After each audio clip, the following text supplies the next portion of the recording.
Muy bien, el día de hoy estamos haciendo un video para los alumnos de cuarto año del Colegio Amancio Varona, que tiene que ver con respecto a lo que es el sistema endocrino.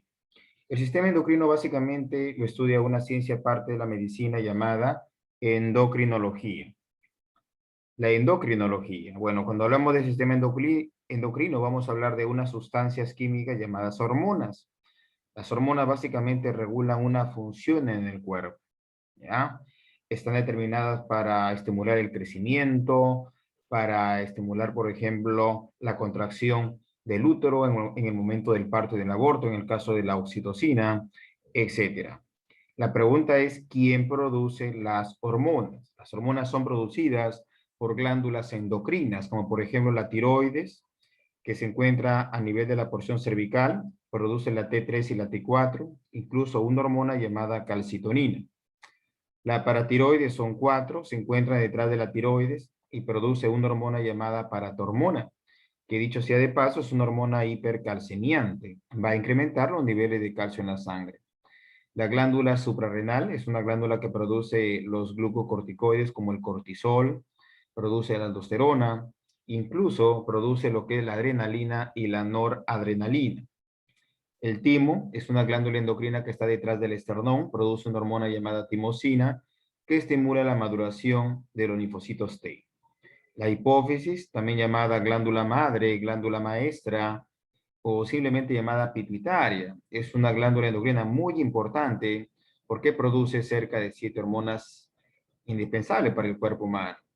Luego tenemos la glándula epífisis, también llamada glándula pineal, que es una glándula que produce una hormona llamada melatonina. Recuerden que la melatonina es una hormona que induce al sueño. ¿Quién más produce hormonas? Tenemos las glándulas mixtas o anficrinas, que tienen dos porciones. Una porción exocrina, que produce una secreción, y una porción endocrina que produce hormonas. Tenemos el páncreas, donde su porción exocrina produce el jugo pancreático y la porción endocrina produce insulina, glucagón, incluso la somatostatina. El hígado, la porción exocrina, produce la bilis, que realiza la emulsificación de las grasas, mientras que la porción endocrina produce lo que es la somatomedina C. Luego tenemos el riñón, la porción exocrina produce la orina a nivel de la nefrona y la porción endocrina produce hormonas como la renina, que va a elevar la presión arterial, incluso la eritropoyetina o EPO, que es una hormona que estimula la formación de glóbulos rojos para la sangre. El ovario, su porción exocrina produce gametos como son los ovocitos 2 y la porción endocrina produce hormonas como los estrógenos, la progesterona, la relaxina, incluso la inhibina. Los testículos también son glándulas mixtas. Su porción exocrina produce gametos como los espermatozoides y su porción endocrina produce hormonas como la testosterona, incluso la inhibina. Además existen órganos que no son glándulas que también producen hormonas, como por ejemplo el corazón, que a nivel de la aurícula derecha produce una hormona llamada péptido natriurético auricular, que es una hormona que básicamente disminuye la presión arterial. El intestino delgado, que es una hormona que presenta unas células llamadas células Aputz, donde se produce unas hormonas llamadas secretina, la pancreosimina, incluso la CCK, que es la colicistoquinina. El estómago produce una hormona llamada gastrina, que estimula la secreción del jugo gástrico, y además lo relacionan con la motilidad gastrointestinal, está regulando todo eso. Además, el estómago produce una hormona llamada grelina, que es la hormona del apetito. La placenta produce una hormona llamada beta-HCG, que es una hormona que se detecta en un test de embarazo. Además, produce estrógenos, etc.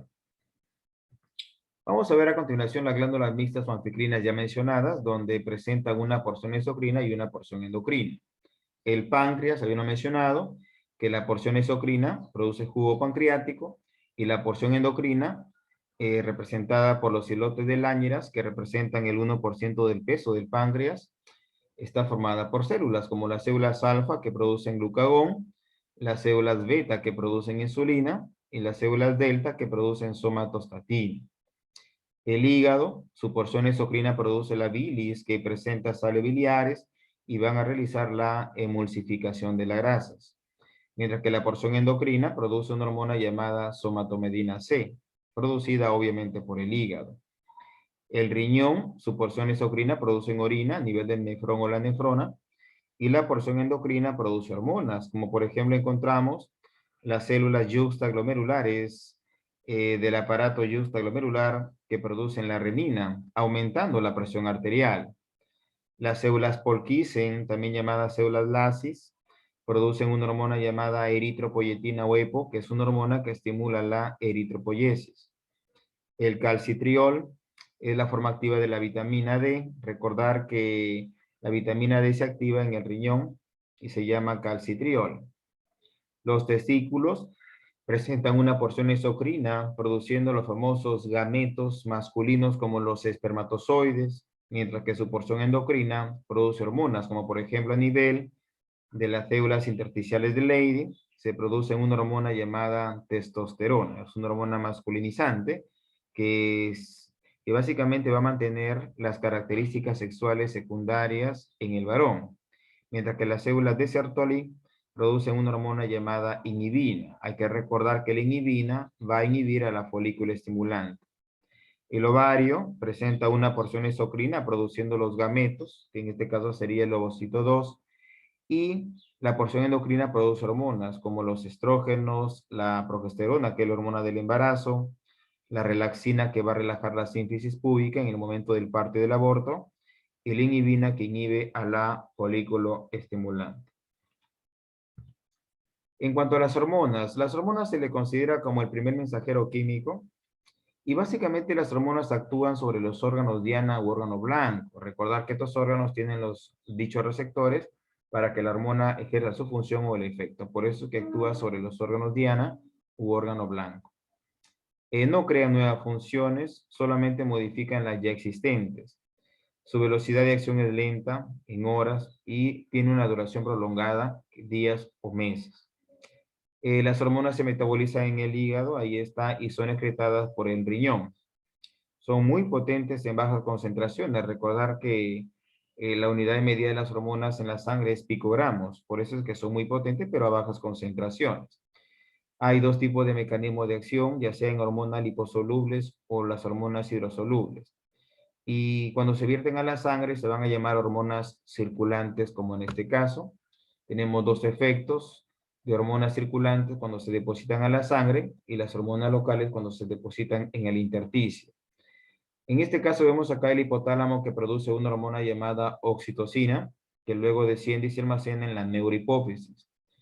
Como vemos allí, cuando comienza el trabajo del parto, cuando comienza la contracción del útero, obviamente es porque la oxitocina ha llegado a ese lugar. Entonces la oxitocina, que se encontraba en la parte posterior de la hipófisis, o sea, neurohipófisis, se libera a la sangre, al torrente sanguíneo, y la sangre lo llevará hasta este órgano blanco que es el útero, para que ahí realice su función o efecto. Como vemos allí, desde el hipotálamo hasta el útero, en el caso para esta hormona, ha recorrido grandes distancias. Por eso que mencionan allí, actúa a grande distancia, ¿no? Como vemos ahí, es un efecto de las hormonas circulantes, ¿no? Se depositan a la sangre y la sangre lo lleva al órgano blanco recorriendo grandes distancias. ¿Y qué es lo que hace la oxitocina al llegar a útero?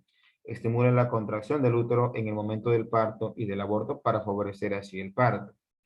En cambio, las hormonas locales se depositan en el intersticio. Como vemos acá, esta es una célula que produce la hormona, pero esa hormona automáticamente, miren, activa las células vecinas, ¿ya? Ese es un efecto paracrino, cuando va a activar a las células vecinas. En este caso, la hormona que ha activado a la célula vecina porque tienen los receptores probablemente dichos, sería la histamina. En cambio, un efecto autocrino, tenemos por ejemplo a nivel de cuando una célula produce una hormona y ella misma se estimula, ¿no? Miren acá, este es un efecto autocrino, ¿no? La hormona que está realizando este efecto autocrino es la famosa interleuquina 2, aunque la interleuquina 2 también puede realizar un efecto paracrino, ¿ya? Entonces, el autocrino es cuando la hormona es producida por esa célula y a su vez activa nuevamente a la propia célula, ¿no? Ahí está, la hormona interleuquina. Con respecto a los mecanismos de acción hormonal, hay dos tipos. En hormonas liposolubles y las hormonas hidrosolubles. Las hormonas liposolubles, las que son solubles en lípidos, son las hormonas esteroideas que derivan del colesterol y las hormonas tiroideas como la T3 y la T4. Ellos básicamente presentan un receptor intracelular. Como vemos ahí, la hormona atraviesa la membrana celular porque es liposoluble. Ya en la parte interna encontramos el receptor sensorial, ¿no? Disculpen, el receptor que va a hacer contacto con la hormona formando el complejo hormona-receptor. Este complejo hormona-receptor hace que el ADN se convierta en ARN mensajero y por último, el ARN mensajero es el que realiza ya la síntesis de proteinsinasas, o sea, la función de dicha hormona. En cuanto a las hormonas circulantes, a las hormonas hidrosolubles, como vemos en este caso, son las catecolaminas como la adrenalina y la noradrenalina, los péptidos, las proteínas y las hormonas eicosanoides. Ellos sí básicamente van a tener receptor de membrana, ¿no? Como vemos acá, el receptor se encuentra en la membrana celular. Bueno, también el receptor está unido incluso a una enzima llamada adenilato ciclasa. Entonces, en este caso, cuando hay receptor de membrana, la hormona que se le considera como el primer mensajero hace contacto con el receptor de membrana, formando un complejo hormona-receptor. En ese momento, el ATP, por acción de la enzima adenilato ciclasa, se convierte en AMP cíclico. Recuerden que el AMP cíclico se le considera como el segundo mensajero, ¿ya? Este AMP cíclico obviamente va a convertir el ADN en ARN mensajero y el ARN mensajero realizará la síntesis de proteínsinasas, o sea, la función de dicha hormona. Hay que recordar que no solamente el segundo mensajero puede ser el AMP cíclico, sino también puede ser el GMP cíclico. También puede ser el diacilglicerol, el IP3, incluso el calcio. Aparte de estas hormonas hidrosolubles, ¿ya? Las catecolaminas, péptidos, proteicas y cosanoides, también presentan receptores de membrana, estas hormonas como la histamina, la melatonina e incluso la serotonina.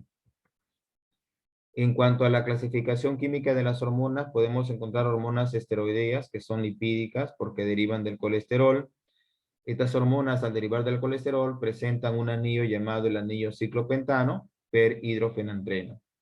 Tenemos mineralocorticoides como la aldosterona y la DOCA, la desoxicorticosterona. Tenemos algunos glucocorticoides como el cortisol, que es la hormona del estrés, ¿sí? La cortisona también. Tenemos hormonas sexuales como la testosterona, los estrógenos, incluso la progesterona, que es la hormona del embarazo, y también los andrógenos, ¿no? Que, bueno, que derivan del DHEA, que es el de dihidroepiandrosterona. Aquí también estaría el calcitriol, que es la forma activa de la vitamina D, y el óxido nítrico. En cuanto a las hormonas aminobiológicas, obviamente tienen como base los aminoácidos esenciales, ¿no? Por ejemplo, de la tirosina deriva la T3 y la T4, la famosa tiroxina. También deriva la adrenalina o epinefrina, la noradrenalina o norepinefrina y la dopamina. Estas hormonas que vemos acá son consideradas catecolaminas, ¿no? ¿Y cómo se llaman las enzimas que degradan las catecolaminas? La CODMAO, ¿no? La catecol ortometiltransferasa y la MAO, la monoaminoxidasa. También tenemos la histidina que van a originar a la histamina, que es producida por los mastocitos o células cebadas o células de Ehrlich. Mientras que el triptófano va a dar lugar a la formación de la serotonina, incluso a la melatonina que la produce la glándula pineal o asiento del alma.